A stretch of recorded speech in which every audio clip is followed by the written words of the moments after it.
दूसरे ही लम्हे उसने जो कुछ किया उससे मेरी हालत गैर हो गई। उसने एक झटके से अपना और मेरा लिबास उतार दिया।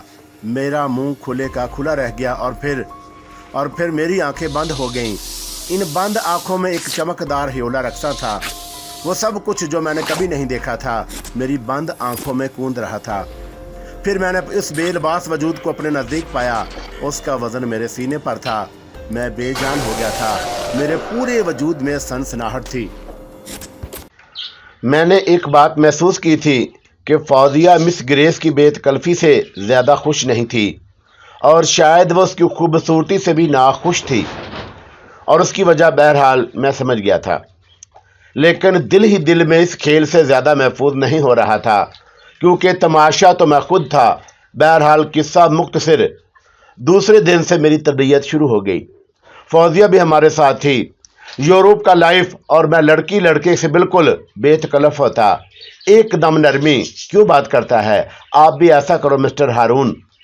किस तरह? जैसा मैं और तुम्हारा गर्लफ्रेंड मिस फौजिया, और तुम इसको डार्लिंग बोलो, और ये तुमसे ऐसा मुवाफिक, तुम इसको पूरा hi darling how are you, और फिर इसका कमर में हाथ डालकर, और बात बिल्कुल बेतकल्फी का माफिक। फौजिया और मैंने फौजिया को देखा। ये ज़रूरी है मिस ग्रेस? फौजिया ने पूछा।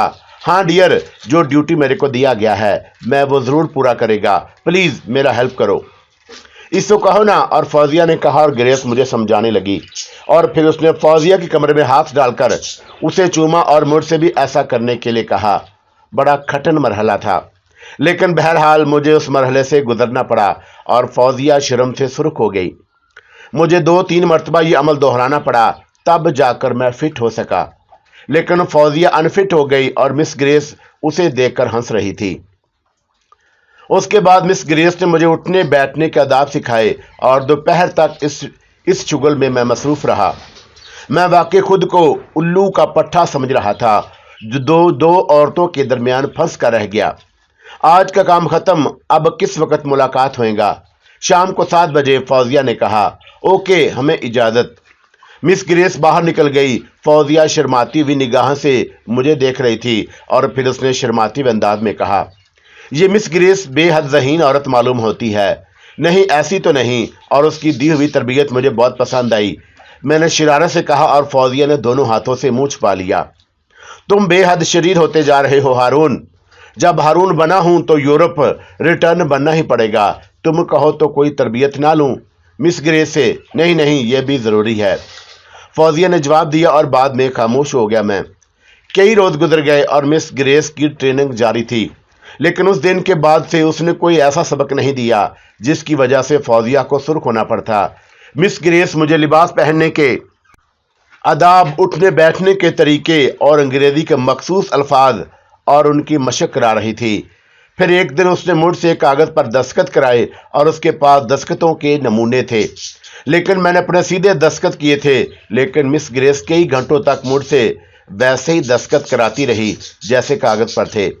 एक दिन में वो काम नामुकम्मल था, चुनाचा उसने फौजिया से कहा कि इस काम में कई दिन लग जाएंगे। ज़ाहिर है कि आसान काम नहीं, तो फिर पहले ही अरसा तय कर लिया जाए, ग्रेस बोली, और फौजिया ने गर्दन हिला दी।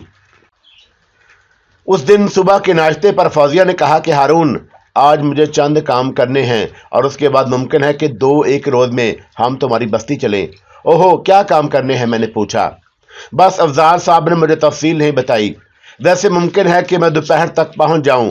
लंच पर 1 बजे तक इंतज़ार करना, फिर खाना खा लेना। ओके, मैंने मखसूस अंदाज में कहा, और फौजिया मुस्कुरा दी। फिर वो तैयार हुआ और मुझे खुदा हाफ़िज़ कहकर चली गई, और मैं एक आरामदा कुर्सी में धंस कर अंग्रेज़ी रिसाला देखने लगा। उनमें तस्वीरों की मदद से यूरोप की ज़िंदगी दिखाई गई थी। बहुत दिलचस्प रिसाला था, इसलिए मुझे मिस ग्रेस के आने की खबर ना हुई। हेलो डार्लिंग, अचानक उसने कहा, और मैं चौंक पड़ा। रिसाला नीचे गिर गया। मिस ग्रेस हल्के नीले रंग के हसीन लिबादे में मलबूस थी, और उसके खुले हुए बाल लहरा रहे थे। बेहद हसीन लग रही थी, और उस लिबास में वो जल्दी से रिसाला उठाने के लिए झुकी, और उसका सर मेरे घुटनों पर आ टिका। मिस ग्रेस ने रिसाला उठा लिया। फौजिया कहाँ गया है? उसने पूछा। काम से गई है, लंच पर आ जाएगी, मैंने जवाब दिया। तो फिर आज का सबक? क्या फौजिया की मौजूदगी ज़रूरी है? नहीं तो, और मुझे तो बिल्कुल पसंद नहीं। बस वो खुद हमें डिस्टर्ब करती है। मैं क्या करूं और तुम खुद उसे मना कर दो। हर्ज भी क्या है, और वैसे अगर आप पसंद नहीं करती तो उसे खुद मना कर दें। ओ नहीं, ये काम मैं नहीं कर सकती, मगर ये ज़रूर है, कम अज़ कम उस वक़्त जब मैं तुम्हें ट्रेनिंग दे रही हूँ। मैं बात कर लूँगा, मैंने कहा, और ग्रेस किसी सोच में डूब गई। और फिर उसने कहा, नहीं तुम भी मत करो, मैं मिस्टर अफजाल से बात करूँगा। ओके ओके, मैंने गर्दन हिलाई। ओके वंडरफुल, बहुत अच्छा काम किया तुमने। ओके, सारा दिन बातें याद है तुम्हें? ग्रेस ने पूछा। हाँ मिस ग्रेस, सब कुछ याद है। पूछूं? पूछ लें। अच्छा तो बताओ कि जब तुम अपनी गर्लफ्रेंड से मिलेगा तो कैसे मिलेगा? मिस ग्रेस ने पूछा। मैं उससे कहूँगा कि hello darling, how are you. Oh no no, पूरा सीन बताओ, मिस ग्रेस ने कहा। और एक लम्हे के लिए मेरे अंदर झिझक सी पैदा हुई, लेकिन ये यूरोपियन लड़की चाहती थी और वो भी बुरा नहीं था। पूरा सबक वो दोहराने का मकसद यही था कि मैं अमली तौर पर भी वही सब कुछ करके दिखाऊं जो उसने मुझे सिखाया है। चुनाचा मैं चंद कदम आगे बढ़कर उसके नज़दीक पहुंच गया। Hello darling, how are you. और मैंने उसके कमर में हाथ डाला और खुद से नज़दीक करके उसके होंठों पर होंठ रख दिए। ग्रेस के बाजू मेरी गर्दन में हमायल हो गए थे, जबकि फौजिया को उसने ये तरबियत नहीं दी थी। बोसा खासा तवील हो गया और ग्रेस की आंखें अजीब से अंदाज में सिकुड़ गईं। वो कुछ बहकी बहकी सी नजर आने लगी। तब उसने कपकपाते हुए कहा, thank you darling, thank you. क्या ख्याल है मिस ग्रेस, मुझे अपना सबक याद है? हाँ, वो मुस्कुराकर बोली और फिर कहने लगी, लेकिन अफसोस मैं ये सबक फौजिया के सामने रोजाना नहीं दोहरा सकता। आप चाहती हैं? हाँ, उसने जवाब दिया और मेरे सामने बैठ गई। मैं उसकी मौजूदगी बिल्कुल बर्दाश्त नहीं कर सकती मिस्टर हारून, लेकिन कोई बात नहीं, मैं मिस्टर अफजाल से कहकर ये काम भी कर सकता हूँ, लेकिन तुम्हें नागवार तो ना होगा। नहीं मिस ग्रेस, ज़ाहिर है कि आप उसकी ज़रूरत महसूस करती होंगी। हाँ, मैं उसकी ज़रूरत महसूस करता हूँ। आखिर क्यों? मैंने सवाल किया। इसलिए मिस्टर हारून कि मैं भी तुम्ही को पसंद करने लगा हूँ, उसने गहरी सांस लेकर जवाब दिया। ओह, और मेरे होंठों पर बेख्तियार मुस्कुराहट आ गई, लेकिन बहर सूरत मैंने उसको मुस्कुराहट को दबा लिया। तो ठीक है मिस्टर ग्रेस, आप मिस्टर अफजाल से बात कर लें, मुझे उसमें कोई एतराज़ नहीं। Thank you darling, thank you. और वैसे आज ऐसा करो कि आज का सबक मुलतवी कर दिया जाए। क्यों? बस ऐसे ही बातें करेंगे, ग्रेस बोली, और मैं दोनों शाने उचकाकर खामोश हो गया। मिस्टर हारून, हालांकि मुझे यहाँ आए हुए ज़्यादा दिन नहीं गुजरे, बट यूँ महसूस होता है जैसे मुझे तुम्हारे साथ बहुत टाइम गुजर गया। मैं तुम्हें ट्रेनिंग देने इधर आया है, बट यूँ लगता है जैसे मैं कोई बड़ा नुकसान उठा चुका हूँ। क्या नुकसान मिस ग्रेस? मैंने शरारत अमीर लहजे में पूछा। बस डियर, मैं नहीं जान सका कि मुझे क्या हो गया। ताज्जुब है, और मैंने तो सुना है कि यूरोपियन लड़कियों को इतनी आसानी से कुछ नहीं होता। क्यों यूरोपियन लड़की इंसान नहीं होता? ग्रेस ने पूछा। होता तो है, बल्कि बहुत ज़्यादा होता है। तो फिर तुम ऐसा बात क्यों बोलता मिस्टर हारून? क्या ये नहीं होने को सकता कि तुम हमारे साथ यूरोप चलो, यार फिर हमें अपने साथ रहने का इजाज़त दे दो। बस हमें अजीब से ख्यालात का मैं शिकार हो गया। मैं तो ये भी नहीं जानता मिस ग्रेस कि आप मुझे कितने अरसे तक तरबियत देंगी, और इस तरबियत देने के लिए आपको क्या बताया गया है? मिस्टर अफजाल से आपके तल्लुकात कैसे हैं? क्या इस सिलसिले में आपको कुछ कहना पसंद करेंगी? ओह, और ग्रेस जैसे किसी ख्वाब से चौंक पड़ी। चंद शायद सरासीमा निगाहों से मुझे देखती रही और फिर एकदम हंस पड़ी, लेकिन उसकी हंसी बिल्कुल खोखली थी। ना जाने मुझे कभी कभी क्या हो जाता है। बड़ा ताज्जुब है, मैं क्या कह रहा था तुमसे? आप कह रहा था कि मैं आपके साथ यूरोप चलूं। हाँ हाँ, क्या हर्ज है? एक दोस्त अपने दूसरे दोस्त को क्या अपने मुल्क में मदऊ नहीं कर सकता? क्यों नहीं कर सकते? बस तो इस तरह कभी यूरोप आना हो मिस्टर हारून तो आप ज़रूर मुझसे मिलिए। मैंने उसे गौर से देखते हुए शाने उचकाए। जैसा आप पसंद करें। और वैसे मैंने महसूस किया था जैसे मिस ग्रेस अचानक किसी ख्वाब से चौंक पड़ी हो। उसे एहसास हो गया हो कि अब तक वो जो कुछ कहती रही है वो गलत है और किसी भी तौर उसके लिए नुकसानदा हो सकता है, लेकिन उसे सब कुछ पूछने की हिम्मत नहीं हुई थी। उसके बाद मिस ग्रेस संभल गई और वो ये बात भी भूल गई कि उसने आज ट्रेनिंग ना देने के ख्याल का इजहार किया था। लंच से पहले फौजिया वापस आ गई और मिस ग्रेस अपना काम खत्म करके वापस जा चुकी थी। फौजिया ने मुझे मुश्तबा निगाहों से देखा और फिर एकदम मुस्कुरा पड़ी। हेलो हारून, ट्रेनिंग खत्म हो गई? हाँ। और कोई खास बात तो नहीं कह रही थी मिस ग्रेस? कोई खास बात तो कोई नहीं, बस वही अपनी तरबियत। और मिस ग्रेस की बात मैं छुपा गया। अपने तौर पर मैं किसी को कोई नुकसान नहीं पहुंचाना चाहता था। फौजिया मुतमिन हो गई। तैयार हो जाइए मिस्टर हारून, अब आपको अपनी बस्ती जाना है। मेरा ख्याल है कि अफजाल साहब आज रात आपसे मुलाकात करेंगे। ओहो खूब, और आपने इजाज़त ले ली है? हाँ। वैसे क्या आप भी मेरे साथ चलेंगी मिस फौजिया? आपकी क्या राय है? कोई हर्ज तो नहीं था, लेकिन मेरी बस्ती के लोग फरसूदा ख्यालात के मालिक हैं, आपको तमाशा बना लेंगे और मेरे बारे में तरह तरह की अफवाहें उड़ाएंगे। मुमकिन ये है कि अफवाहें मेरे लिए नुकसानदा हों, तो मैं नहीं जाऊंगी। आपको कोई तर्ज तो नहीं होगा? तर्ज की बात नहीं है, बात तुमसे दूर रहने का अफसोस है, लेकिन बहरहाल ये काम भी ज़रूरी है ताकि तुम इस मरहले से भी निकल आओ। वैसे कोई ना कोई तो तुम्हारे साथ जरूर जाएगा। रात के खाने पर अफजाल साहब मौजूद थे और मैं जिस वक्त खाने के लिए कमरे में पहुंचा तो मिस ग्रेस और मिस्टर अफजाल साहब गुफ्तगू कर रहे थे। फौजिया और मैं अंदर दाखिल हुए तो दोनों खामोश हो गए। अफजाल साहब खड़े हो गए। हेलो मिस्टर हारून, कैसे हैं आप? फाइन। अरे मैंने मुसाफिर के लिए हाथ बढ़ाकर खास इंग्लिश तर्ज पर उसकी खैरियत पूछी और अफजाल साहब बेहद खुश नजर आने लगे। फौजिया ने मुझे एक खूबसूरत सूट पहनाया और अफजाल साहब बार बार मुझे सर से पांव तक देखते रहे और फिर उसने गर्दन हिलाई और बोले, वाह फौजिया, और तुमने और मिस ग्रेस ने मिलकर जो मेहनत की है उसकी दाद ना देना ना इंसाफी है। शुक्रिया मिस्टर अफजाल, फौजिया ने कहा। अच्छा, अब खाना खाया जाए और उसके बाद मैं मिस्टर हारून से गुफ्तगू करूंगा। अफजाल ने कहा और खाने के दौरान भी वो मेरा जायजा लेते रहे और शायद पूरे तौर से मुतमिन था। और खाने के बाद उसने दूसरे लोगों से माजरत की और मेरे साथ एक कमरे में आ गया। बैठिए सरदार साहब, मैं माफ़ी चाहता हूँ कि मैंने आपका नाम भी आपसे छीन लिया। इसकी एवज तो आपने मुझे बहुत कुछ दे दिया मिस्टर अफजाल, और जिसके लिए मैं आपका शुक्रिया भी नहीं अदा कर सकता। फौजिया ने आपको हमारी उलझन के बारे में बता दिया होगा। आप हमारी जिस मुश्किल का हल हैं उसके सामने आपकी ये छोटी सी खिदमत कोई हैसियत नहीं रखती, अफजाल ने कहा। बहरहाल मैं आपसे पूरे तावन का ख्वाहिशमंद हूँ और हम आपके बहुत बहुत शुक्रगुजार। और ये तो रस्मी सी बातें हैं मिस्टर सरदार या हारून साहब। अब मैं इस मसले पर बात कर रहा हूँ जिसके लिए आया हूँ।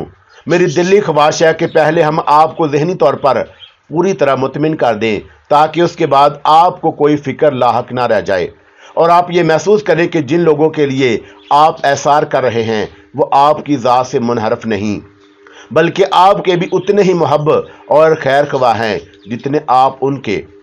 आप इस कोशिश में हमारे मुआवन हैं और उस शख्स के लिए जो सदमे से अपनी जहनी कैफियत खराब कर बैठा है, हम उसे किसी तौर इस सदमे से नहीं निकाल सकते। लेकिन आपके मिल जाने के बाद हमें उन मुश्किलात का एक खूबसूरत हल मिल गया है। तो हारून साहब, अब मैं ये चाहता हूँ कि आप अपनी बस्ती हो आए, अपने वालिदैन बहनों से मिलें और बगैर किसी तकल्लुफ़ के मैं आपसे ये अर्ज़ कर दूँ कि अपनी बहनों की शादी के सिलसिले में आपको जितनी भी रकम की ज़रूरत हो आप वो उन्हें फराहम कर दें और वालिद साहब को इस तरह मुतमिन कर दें कि वो बकिया ज़िंदगी आराम से गुजार सकें। उसके बाद आप हमारे पास वापस आ जाएं, तब हम आपको उस मिशन पर ले जाएंगे। और हारून साहब, उसकी तकमील के लिए एक तवील वक़्त भी दरकार हो सकता है। हाँ, उस काम की तकमील के बाद आप आज़ाद होंगे। चाहे तो हमारे साथ ही क़याम करें या अपने तौर पर ज़िंदगी गुजारने का बंदोबस्त करें, इस वक्त भी हम आपकी भरपूर अमदाद करेंगे। मैं अफजाल की बातें गौर से सुन रहा था और दिल ही दिल में उससे बहुत मुतासर था। तब मैंने गंभीर लहजे में कहा, अफजाल साहब, आप लोगों ने मेरे ऊपर जो एहसानात किए हैं मैं उन्हें ताहयात नहीं बोल सकूंगा। मैं कोशिश करूंगा कि आपके इन एहसानात का आपको पूरा सिला दूं और मेरे ज़हन में ये बात पूरी तरह है कि आप मुझे एक नेक मकसद के लिए इस्तेमाल कर रहे हैं और मैं उसके लिए बखुशी तैयार हूं। अगर आप मुझे इसका कोई मुआवजा नहीं देते तब भी बाखुदा आप यकीन करें ये मेरा फ़र्ज था और मैं आपकी खिदमत करूं। लेकिन बहर सूरत अगर आपने मुझे इतनी आसानियां फराहम कर दी हैं तो मैं आपका शुक्रिया अदा करने के अलावा क्या कर सकता हूं। मैं तैयार हूं बाप और बहनों से मिल लूं और उसके बाद मैं आपकी खिदमत में फ़ौरन हाजिर हो जाऊंगा। यकीनन। तो फिर आप कब जाना पसंद करेंगे? अफसाल ने पूछा। जब आप मुनासिब ख्याल फरमाएं। मेरी तरफ से मुकम्मल इजाज़त है, बल्कि हमारा एक आदमी आपके साथ जाएगा और आप उसे किसी भी हैसियत से रोशनास करा सकते हैं। वहां पहुंचकर आप अपने हालात और ज़रूरियात का जायज़ा लेकर जितनी रकम की आपको ज़रूरत हो उस शख्स से कह दे, बल्कि ऐसा करें कि एक बड़ी रकम आप यहाँ से ले जाएं, मज़ीद रकम की ज़रूरत हो तो उस शख्स से मंगवाएं। बहुत मुनासिब, मैंने जवाब दिया और अफजाल मुस्कुराने लगा। इसके अलावा और कोई बात नहीं? मेरा ख्याल है कि सारा काम तसल्ली बख्श है, मैंने मुस्कुराते हुए जवाब दिया। जो तरबियत हो रही है आपकी और उस पर आपको कोई एतराज़ तो नहीं? एतराज़ का क्या सवाल है? ज़ाहिर है कि एक ज़रूरत है और मुझे पूरा करना है, और उन दोनों की वातीन से कोई शिकायत नहीं। बहुत अच्छे लोग हैं, इंतहाई मेहरबानी से मेरे साथ पेश आते हैं। और मैंने जवाब दिया, और यहाँ और कोई तकलीफ़ आपको कतई नहीं। मेरा ख्याल है कि आप ये बात ना पूछिए तो बेहतर है।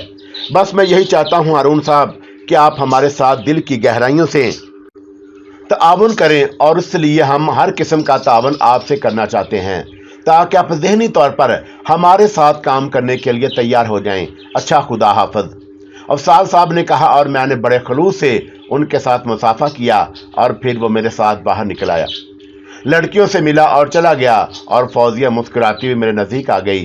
क्या मामला तय हुए? उसने पूछा। बस वही बातें। अफजाल साहब का ख्याल है कि मैं बस्ती में जाकर अपने लोगों से मिल लूँ, बड़े मेहरबान इंसान है। आपने क्या जवाब दिया?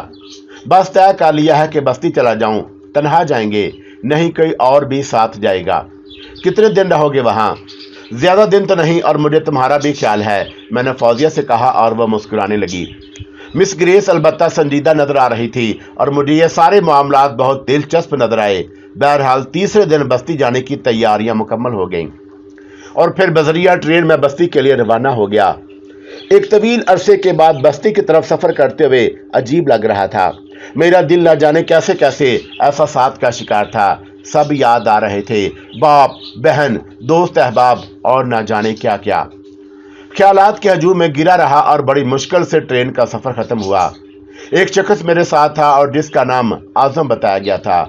आजम मेरे सामने बेहद मुअद्दब रहता और मैंने रास्ते में उसे हिदायत कर दी कि बस्ती में मुझे सरदार के नाम से मुखातब करे।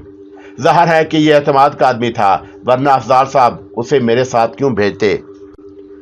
स्टेशन पर उतरकर मैंने बस्ती के लिए तांगा किया और तांगा कच्चे रास्ते पर चल पड़ा।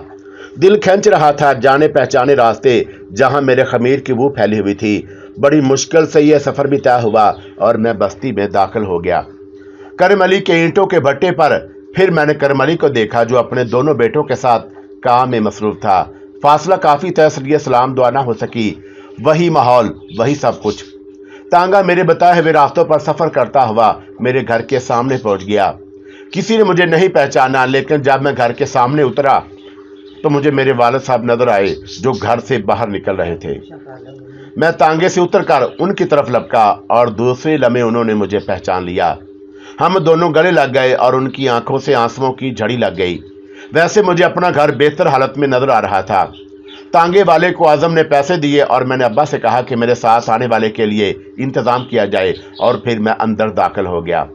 मेरी दोनों बहनों को भी शायद आवाज़ पहुंच गई और वो दोनों दौड़ती हुई आईं और मेरे नज़दीक पहुंचकर ठटक गईं।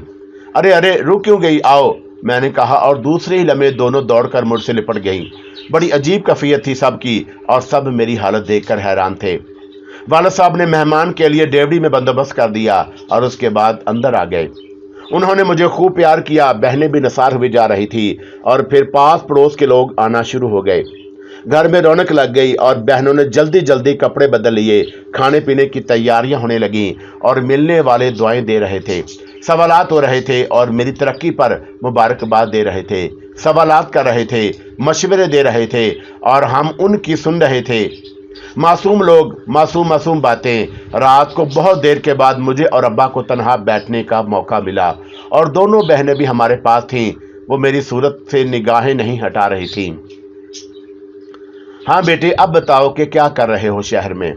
कई नौकरियां की अब्बा जी, लेकिन इस बार जो मुलाजमत मिली है बहुत शानदार है, बेहतरीन तनख्वाह और कमीशन। और मैंने अपने वालिद को भी हकीकत बताना पसंद नहीं किया। राज की बात थी, राज में ही रहती तो ज़्यादा बेहतर था और मैं उसका वादा कर चुका था। काम क्या करना होता है? बस अब्बा जी, गैर मुल्की माल की सप्लाई करना होती है। ज़्यादातर कराची से बाहर जाना पड़ता है। क्या मतलब? मतलब ये कि बाद औकात मुल्क से बाहर भी जाना होता है। ओहो, बहुत बड़ा काम है। हाँ अब्बा, बहुत बड़ी आमदनी है, अभी अभी नौकरी लगी है और मैंने सोचा कि बाहर जाने से पहले आप लोगों से मिल लूं, मैंने जवाब दिया। अच्छा अच्छा, ये तो बड़ी खुशी की बात है। तो बेटे बाहर कहाँ जाओगे? अब्बा जी ने इश्तियाक से पूछा। अभी नहीं मालूम अब्बा जी के कहाँ जाना पड़े, लेकिन आम तौर से लंदन, अमेरिका और पेरिस वगैरह, मैंने जवाब दिया और मेरे अब्बा की आंखें हैरत से फैल गईं। हाँ अब्बा जी, बस आपकी दुआएं हैं, पढ़ लिख भी लिया है कुछ, मैंने कहा और मेरे अब्बा जी का चेहरा खुशी से चमक उठा। अच्छा अच्छा, इतनी जल्दी? हाँ अब्बा जी, बात थोड़ा बहुत काम चल गया है। मैंने कहा ना कि आपकी दुआएं शामिल हैं तो उससे भी ज्यादा तरक्की करूंगा। आमीन आमीन। मगर मुझे हैरत है, बड़ी मेहरबानी की है चौधरी साहब ने हमारे ऊपर कि तुम्हें कराची भिजवा दिया। ये उनका एहसान है हमारे ऊपर, वरना हम इस काबिल कहाँ थे। यकीनन अब्बा जी, और वैसे चौधरी साहब कैसे हैं? मैं कल सुबह उनसे मिलने जाऊंगा। जरूर बेटे, और चौधरी साहब ठीक हैं।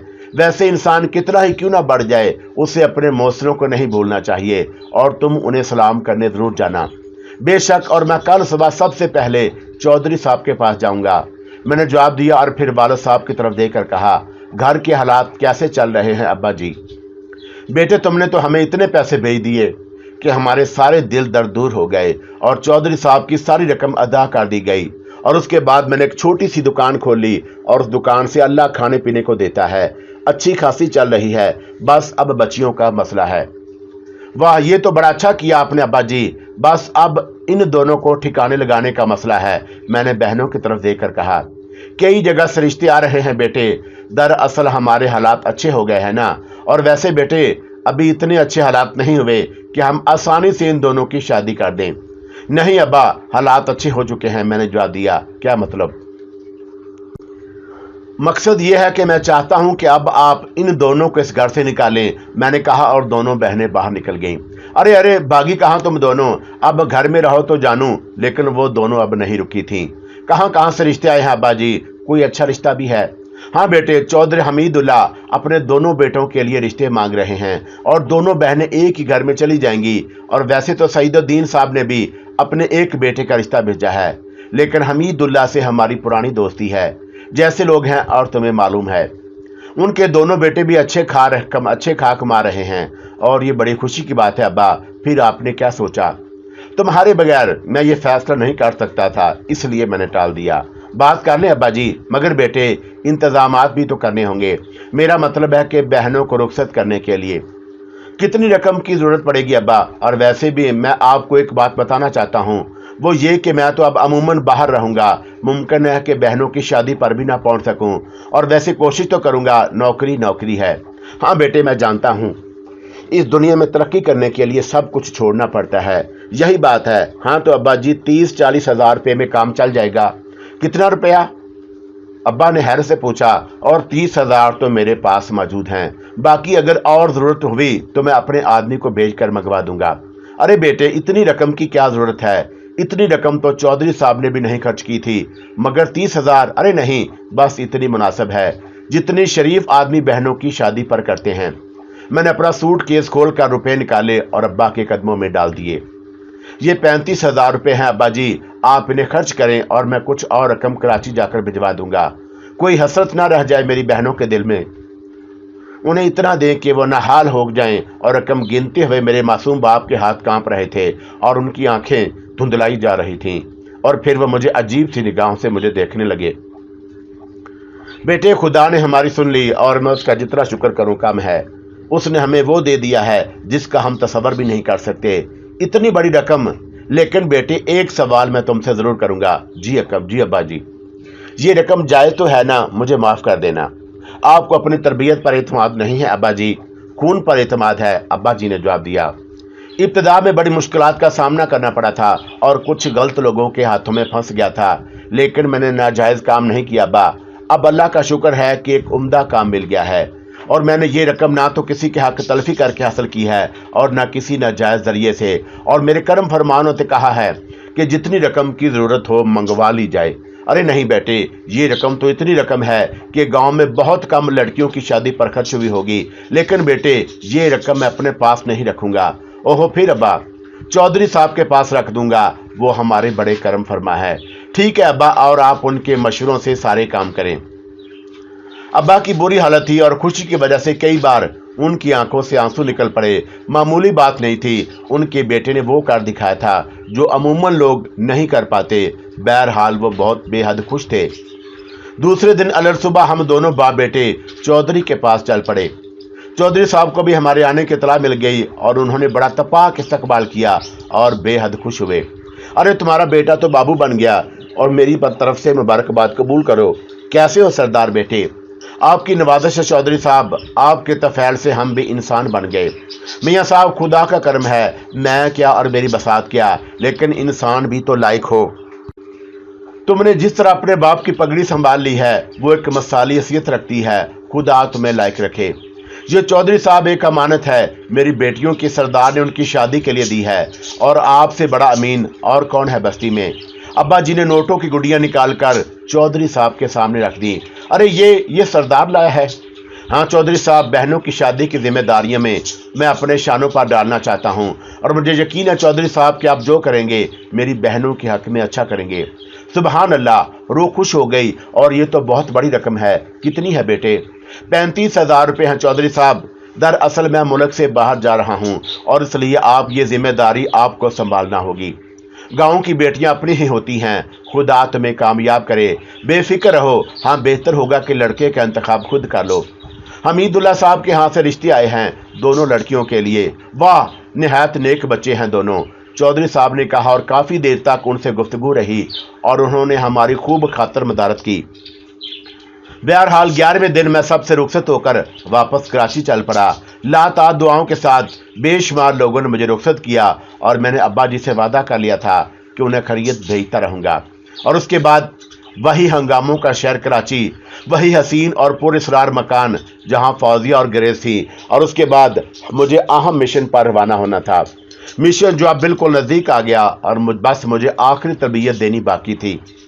قدرت کے کھیل انوکھے ہوتے ہیں۔ میں جس وقت بستی سے چلا تھا تو کسی کے تصور میں بھی نہیں تھا کہ ایک دن اس انداز میں یہاں واپس آؤں گا۔ کراچی نے جس طرح میرا استقبال کیا وہ بھی بہت مایوس کن بات تھی، لیکن پھر حالات نے مجھے سنبھال لیا، اور کوئی راہ نہ رہی تو ایک ایسی سبیل پیدا ہو گئی کہ مجھ جیسا ناکارہ آدمی بھی کسی کے لیے کارآمد بن گیا، اور ایسا کارآمد کہ وہ لوگ ہمارے لیے سب کچھ کرنے پر تیار ہو گئے۔ اور پھر سب سے بڑی بات تو یہ تھی کہ میں خود اپنی ہی ذات پر بوجھ تھا، اور میں جو اپنوں کے لیے کچھ نہیں کر سکتا تھا ایک اور خاندان کا سہارا بھی بن گیا۔ گیاس امی جیسے مخلص اور بیس لوگ کہاں ہوتے ہیں، اور انہوں نے جس طرح مجھے سہارا دیا میں اسے بھول نہیں سکتا۔ خدا کا لاکھ لاکھ احسان تھا کہ میں نے انہیں بھی زندگی کے ایک ایسے راستے پر ڈال دیا تھا کہ اگر گیاس پوری محنت اور دل جمی سے کام کرتا تو یقینی طور پر وہ ایک بہت بڑا آدمی بن سکتا تھا۔ یہ ساری باتیں ہو چکی تھی، اور اب میں بہت سے مراحل کی تکمیل سے گزر چکا تھا، اور اب مجھے ان لوگوں کی ادائیگی کرنا تھی۔ کراچی ایئرپورٹ پر فوزیہ اور 2 نئے چہروں نے میرا استقبال کیا۔ اعظم بھی میرے ساتھ تھا، اور فوزیہ نے مجھے دیکھ کر زور زور سے ہاتھ ہلایا۔ پھر جب میں باہر نکلا تو وہ بے اختیار میرے پاس پہنچ گئے۔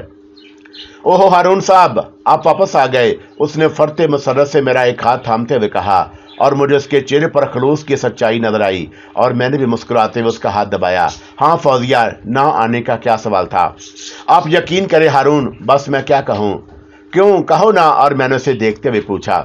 بس ہارون، کچھ نہیں کہوں گی، یوں سمجھو بس میں شدت سے تمہارا انتظار کر رہی تھی۔ مجھے یقین ہے، میں نے سادگی سے کہا، اور فوزیہ سحر تراز نگاہوں سے مجھے دیکھتی ہوئی باہر نکل گئی۔ باہر مجھے کار لے جانے کے لیے موجود تھی، اور میں اس کار میں بیٹھ کر ایک بار پھر اس عمارت میں پہنچ گیا جہاں میں نے ایک حسین زندگی کی ابتدا کی تھی، اور یہ ابتدا میرے تصور سے بھی بالا تھی۔ افضال صاحب نے مجھ سے ملاقات کی اور میری خیریت پوچھنے لگے۔ بالکل ٹھیک ہوں جناب، اور آپ لوگوں کا انتہائی احسان مند۔ نہیں، یہاں احسان مند ہونے کی ضرورت نہیں، جو کچھ ہوا ہے اور جو کچھ دے اور جو کچھ لے کی بنیاد پر ہوا ہے۔ لیکن افضال صاحب، میں اسے کاروبار نہیں سمجھتا۔ میں آپ کو کیا دے رہا ہوں، اور آپ لوگوں نے مجھے زندگی کی تمام نعمتوں سے مالا مال کر دیا۔ نہیں نہیں ہارون، یہی تمہاری شرافت ہے، اور اب تمہیں جو کچھ ہمارے لیے کرنا ہے وہ ہماری اس محنت کا پورا صلہ ہوگا۔ میں آپ کے لیے خلوص دل سے سب کچھ کرنے کو تیار ہوں افضال صاحب، میں نے جواب دیا، اور افضال صاحب نے معنی خیز نگاہوں سے مجھے دیکھا اور پھر فوزیہ کو دیکھنے لگے۔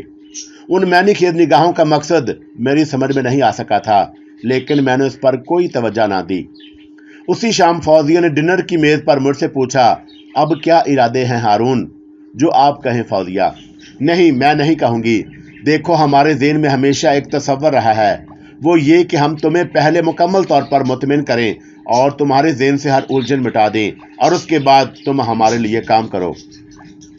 फौजिया, आप लोगों के इनायत से मेरी सारी उलझनें मिट चुकी हैं। मेरी बहनों के रिश्ते आए हुए थे और मैंने उनकी तकमील कर दी। मेरे बाप के सर से बेटियों का बोझ उतर गया और अब हम दोनों बाप बेटे आज़ाद हैं। मेरे वालिद नहायत इत्मीनान से बस्ती में ज़िंदगी गुजार सकते हैं और मैं आप लोगों का खादम हूँ। खादम नहीं दोस्त, फौजिया ने मुस्कुराते हुए कहा। मैंने कहा ना, ये तो आप लोगों की इनायत है, वरना मैं तो आपका खादम हूँ। मेरे भी? और फौजिया ने शरारत से पूछा। हाँ फौजिया, और आप उन लोगों से अलग तो नहीं? अच्छा जी, अलग नहीं हूँ। और अब ये बेरुखी की बातें, और वो नाज भरे अंदाज में बोली और मैं उसे देखने लगा। नहीं नहीं, मेरा मतलब है। जी, क्या मतलब है आपका? और फौजिया मुस्कुराती भी बोली। मैं आपको क्या बताऊं फौजिया, दरअसल आप सब मेरे करम फरमा हैं। अच्छा, अब ये न्याजमंदी की बातें छोड़ दीजिए हारून साहब। आपको पता है कि आप कितने बड़े इंसान हैं। आपको तो अपने लहजे में तहक्कम और एक ऐसा अंदाज पैदा करना है जैसे आप दुनिया के हर शख्स को खुद से हकीर समझते हैं और आपका अपना मुकाबल कोई ना हो। फौजिया ने कहा। नहीं फौजिया, ये मुझसे नहीं हो सकता। मैं सारी जान से लर्ज कर रह गया। क्या मतलब? मतलब ये कि मैं खुद को मसनूई तौर पर भी इस अंदाज में नहीं डाल सकता। और मैंने साफ लहजे में कहा, अरे नहीं हारून, मेरा मतलब यह है कि तुम दुनिया से ये कहोगे कि थोड़ी कि तुम बहुत बड़े आदमी हो, कोई बहुत बड़ी चीज हो। मेरा मकसद है कि एक ऐसे आदमी की तरह तुम में वकार और तमक्करत होना चाहिए जो बहुत ही आला हसीयत का हामिल हो। ये तो तुम्हारी जरूरत है और उसमें किसी किस्म का गरूर या बड़ाई का तस्वर नहीं। तुम्हें जिस शख्स का किरदार अदा करना है वो ऐसा ही है। जी, और मैंने गर्दन हिलाते हुए कहा। अच्छा, एक बात तो बताओ, ग्रीस ने तुम्हें जो कुछ सिखाया था वो तुम्हारे ज़हन नशीन है? फौजिया ने पूछा। क्यों नहीं? तो फिर कल से फाइनल रहल सहल शुरू हो जाएगी, क्यों, ठीक है ना? फौजिया ने कहा। मैं तैयार हूँ। और उसे दूसरे दिन से वाकई रहल सहल शुरू हो गई और मुझे कार ड्राइविंग सिखा दी गई। उम्दा लिबास पहनने मैंने सीख लिया और अब मैं नफीस तरीन सूट बाआसानी पहन लेता।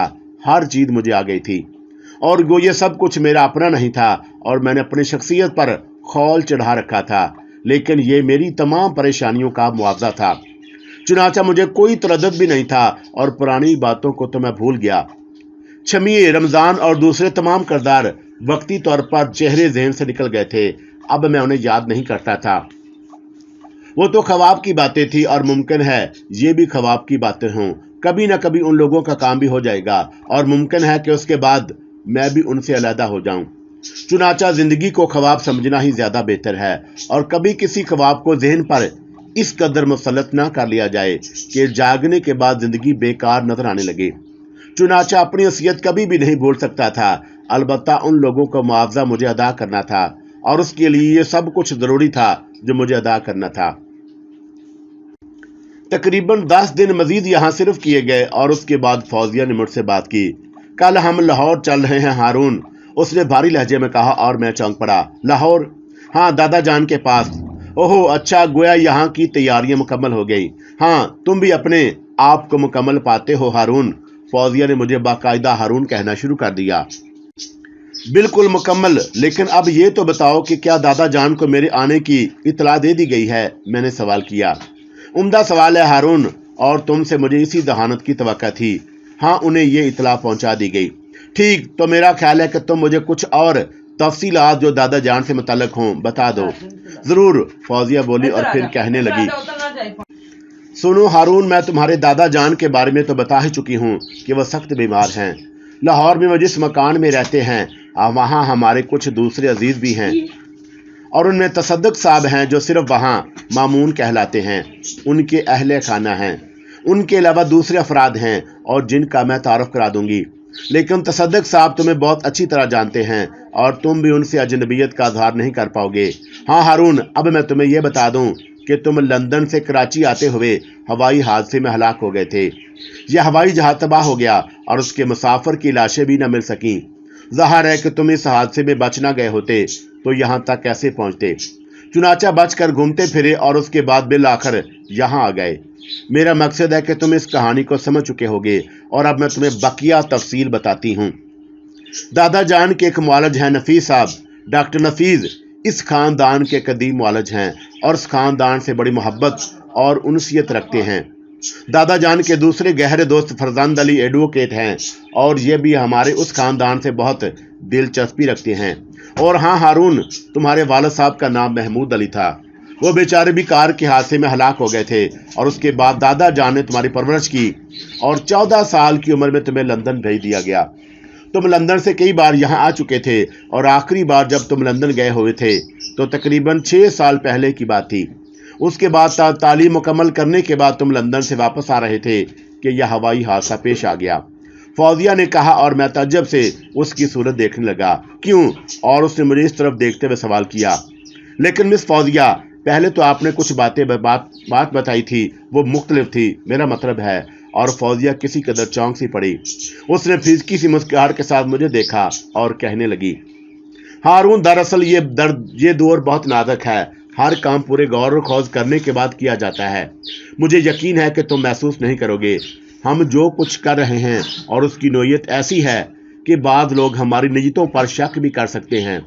चुनाचा हम किसी शख्स को जाने बूझे बगैर उस पर हकीकतें आश्कारा तो नहीं कर सकते। पहले तुम्हें कुछ और बताया गया था और उस वक़्त हमें मुकम्मल तौर पर इत्मीनान है और तुम एक फर्जशनास इंसान हो और हमें किसी तौर पर तुमसे कोई तकलीफ नहीं पहुंच सकती। चुनाचा अब असलियत ना बताना हमाकत थी और फिर जाहिर है कि तुम्हें ही उन मराहल से गुजरना है और अगर तुम हकीकतों से वाकिफ ना हुए तो ये सब कुछ कैसे कर सकोगे। मुझे खुशी है कि आप लोग इस काबिल समझते हैं।